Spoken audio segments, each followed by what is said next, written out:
Welcome back to Tell Me a Story by Teresa. And today's story is Bowser the Hound Isn't Fooled by the Adventures of Reddy the Fox. And Margaret will be reading, so let's get started. 3. Bowser the Hound Isn't Fooled.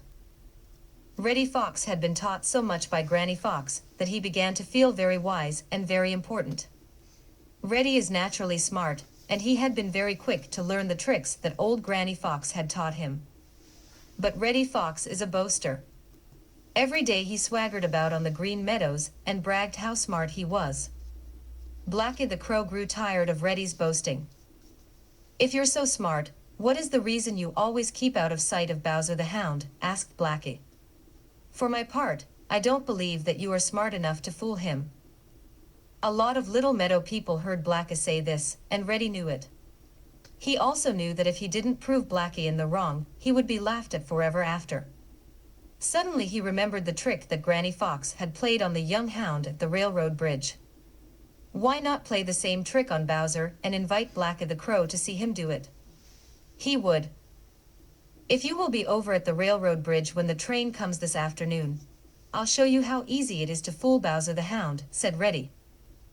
Blacky agreed to be there, and Reddy started off to find out where Bowser was. Blacky told everyone he met how Reddy Fox had promised to fool Bowser the Hound, and every time he told it he chuckled as if he thought it the best joke ever. Blacky the Crow was on hand promptly that afternoon, and with him came his cousin, Sammy Jay. Presently they saw Reddy Fox hurrying across the fields, and behind him in full cry came Bowser the Hound. Just as old Granny Fox had done with the young hound, Reddy allowed Bowser to get very near him, and then, as the train came roaring along, he raced across the long bridge just ahead of it. He had thought that Bowser would be so intent on catching him that he would not notice the train until he was on the bridge, and it was too late, as had been the case with the young hound. Then Bowser would have to jump down into the swift river or be run over. As soon as Reddy was across the bridge, he jumped off the track and turned to see what would happen to Bowser the Hound. The train was halfway across the bridge, but Bowser was nowhere to be seen. He must have jumped already. Reddy sat down and grinned in the most self-satisfied way.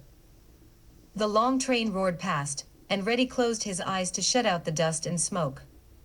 When he opened them again, he looked right into the wide-open mouth of Bowser the Hound, who was not 10 feet away. "Did you think you could fool me with that old trick?" roared Bowser. Reddy didn't stop to make reply. He just started off at the top of his speed, a badly frightened little fox. You see, Bowser the Hound knew all about that trick, and he had just waited until the train had passed, and then had run across the bridge right behind it. And as Reddy Fox, out of breath and tired, ran to seek the aid of Granny Fox in getting rid of Bowser the Hound, he heard a sound that made him grind his teeth. "Haw, haw, haw.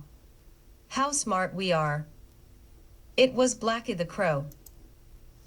So I hope you enjoyed this story. And come back tomorrow and we will have story number 4. So until then, bye.